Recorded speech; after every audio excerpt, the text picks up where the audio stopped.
Let's first talk about your heavy cream. Your cream can come from your goats or cows, whichever you have. Raw cream is spectacular at making the best butter. But if you don't have access to this, you can use store-bought heavy cream. If you decide to purchase your heavy cream from the store, make sure that it does not say ultra-pasteurized. Ultra-pasteurization cooks the milk at extremely high temperatures and kills the enzymes needed to make butter.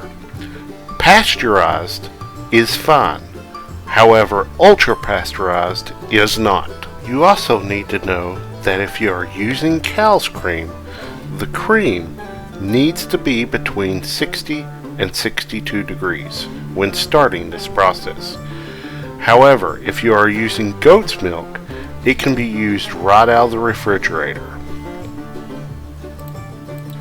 If you decide to use heavy cream from your own cows or goats, you will probably need to separate the heavy cream from the actual milk using a cream separator.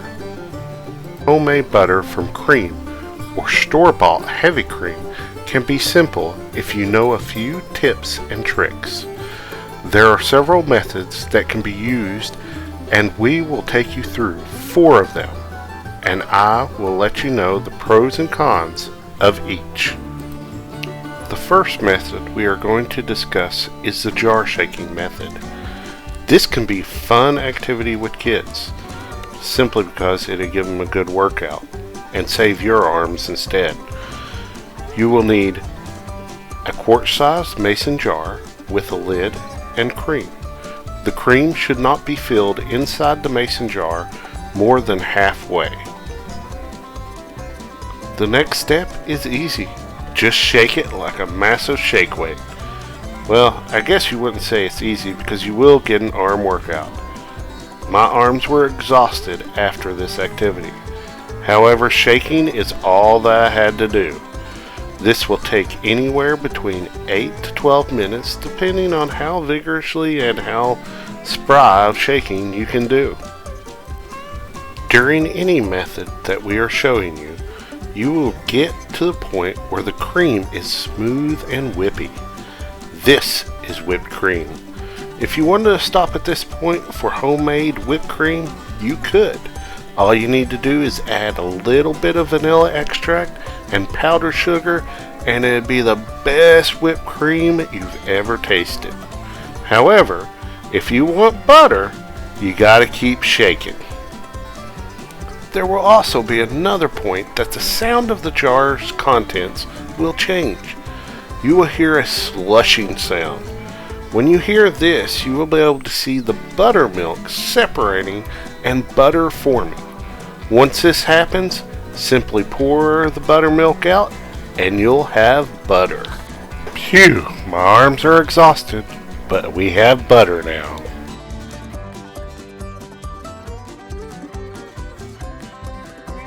Yet another method to make homemade butter is using the hand crank spinning method. This one seemed like it would be much easier. However, we found it to be much harder than the shaking method.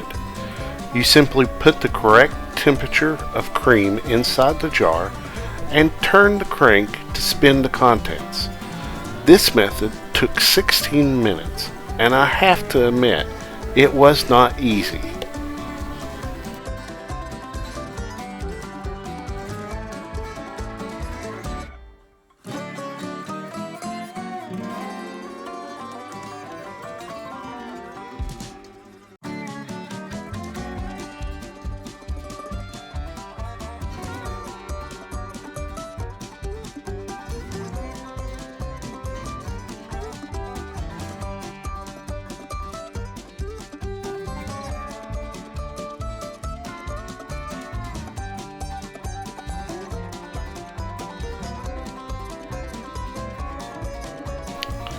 The third method that we use to make homemade butter is by using a hand mixer.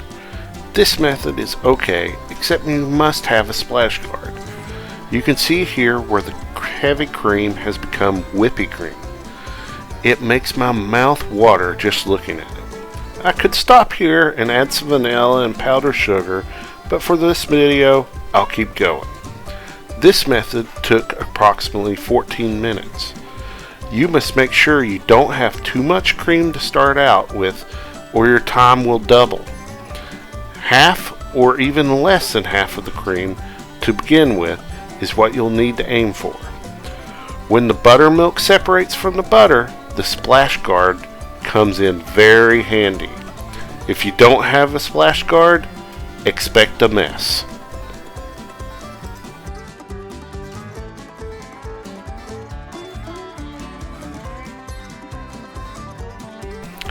In the last method, we used a KitchenAid mixer.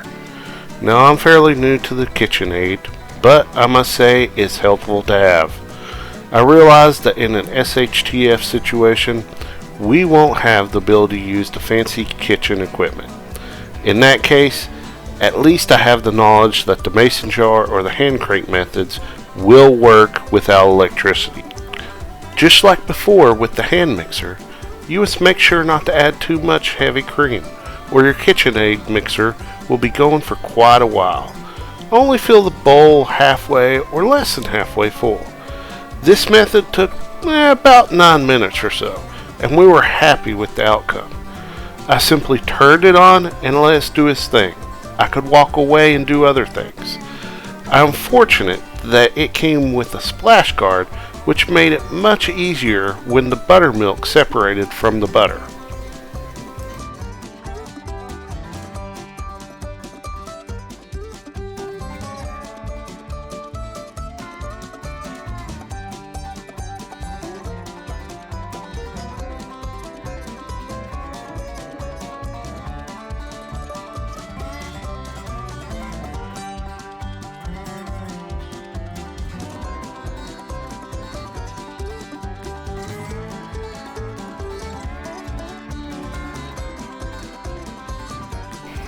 Now, with any of these methods, you need to wash and salt the butter once you have it.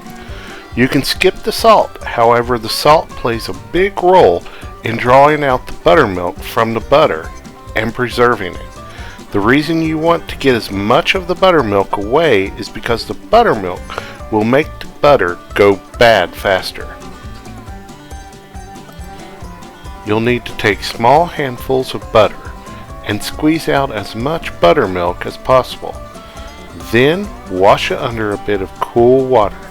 Make sure this water is non-chlorinated and not just tap water. Then add a pinch of salt and allow the buttermilk to drain from the butter. I'm using a colander so it will simply drain into the bowl below. If I started out with 1 pint of cream, I use a total of 1/8 teaspoon of salt. I'm going to use some of this buttermilk for delicious homemade pancakes. For the rest, I will freeze it for up to a year. If it's not used at that point, I can always feed it to the animals. Once you have washed it and salted the butter, it's time to wrap it. I use wax paper or parchment paper, but you can use what you like. I squish it down to block form, and then at this point I can label it and either put it in the refrigerator for immediate use or put it in the freezer to freeze until needed. Once you make homemade butter for the first time, you will find it is easy and very tasty. I encourage you to try to make your own butter with whichever method you prefer. We hope you have enjoyed this content. Please continue to help us help you by liking, sharing, and subscribing.